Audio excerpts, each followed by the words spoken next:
and this special event. And I really want to thank Bhavani for that meditation experience, because there's an important empowering aspect to the meditation. And it comes down to something that is connected to quantum physics. So we're not going to go into detail about it, but let me just acknowledge a very important point. Quantum physics is the most valid, tested science on this planet. There is no science with more truth than quantum physics. The emphasis is on this, is that the primary principle of quantum physics is that consciousness is creating our life experience. And how we redirect or direct our consciousness really determines how life unfolds for us as individuals. But we also recognize in a state of collective consciousness, there's an amplification that allows the experience to be more manifest. So basically, our belief about consciousness in the world is, oh yes, we have consciousness. I can see its activity by putting wires on my head called an EEG, and I could read consciousness inside my head. But a newer technique called MEG, magnetoencephalograph, reveals that we can read consciousness out here, probes outside of the head. I say, what is the relevance to that? And I say, our consciousness is not contained within our body. Our consciousness is broadcast into the field by the ability to read that consciousness without touching the body. I go, so well, what does that all represent? And I say, our thoughts, be they positive thoughts or negative thoughts, are vibrations sent out to the field. And you go, so, and I go, a simple quote from Einstein is, the field, the vibrations, are the sole source that controls the particle, matter. I go, vibrations shape matter. And so our thoughts as vibrations are influencing the field. And this is exactly what quantum physics said. Yes, our thoughts are manifesting our reality. But a very quick insight into the nature of a meditation process that Bhavani provided, and that is simply this. The brain works by electrical activity. Neurons have electrical activity, they fire. That's how we can read the EEG, the electroencephalograph. And the broadcast of that energy goes out at least a certain distance that we can pick up with a magnetoencephalograph. And since vibration is shaping the world, we have a limited influence in shaping the world around us. But we also know the heart is a very serious generator of electrical vibrations and fields. You can read a heartbeat about anywhere from 12 to 15 feet away from a person. You could take a probe and read the electrical activity of their heart.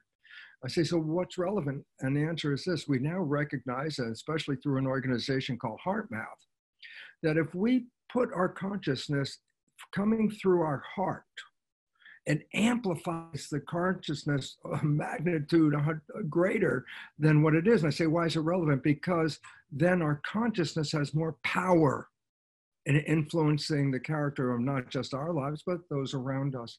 So the point is very simple. Each of us is a tuning fork. And if we can take that vibration and come from the heart, we can change the vibration of the field. And the field is what governs the nature of matter. We have a very powerful influence. So a meditation is a very important aspect of self-empowerment. And I say we need self-empowerment right now for a very important reason. And that is simply this, is that civilization is now facing what is called the sixth mass extinction of life. 5 times in the history of this planet, life was thriving, and some catastrophic event wiped out up to 90% of life. The last time, 66 million years ago, the world was flush, rich life, and dinosaurs all over the place. And then a comet hit near Mexico, upended the environment, and the extinction of mass numbers of life on this planet occurred with the loss of the dinosaurs. Well, today we are in a mass extinction, science has recognized. And the significance is it's human behavior that is manifesting this. And what we have to recognize is we have to change our consciousness and our behavior, because our collective consciousness is unfortunately not supporting our viability on this world. That we are living out of harmony with the planet and out of harmony with each other. And this disharmony is disrupting the garden, simple as that. And so there's a very important insight that says this, is that we have to recognize what's going on. And so just to quickly make sense of it, I want to give, it's an analogy, but it's more than an analogy. It's a story of a caterpillar turning into a butterfly. Very simply this, it's a metamorphosis. I say, what does it represent? Well, the caterpillar is a very voracious organism.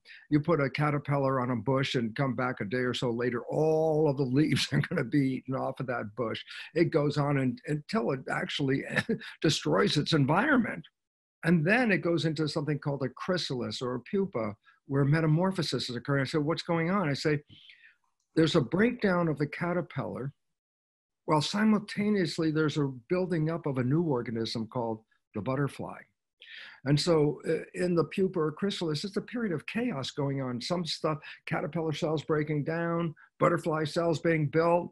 And I go, so what's relevant? And the answer is this, is that the birthing process leads to a butterfly, a different organism that has the lightest touch on the environment. I say, so the relevance is simply conclusion, analogy, same story, repeated. Human civilization has been in a caterpillar stage, voraciously destroying the environment in which we are living.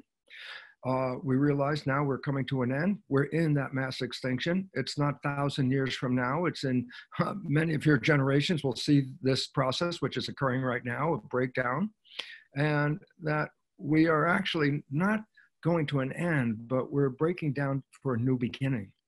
And the new beginning is a consciousness, a new image, a new way of behaving, a new way of learning to live in harmony.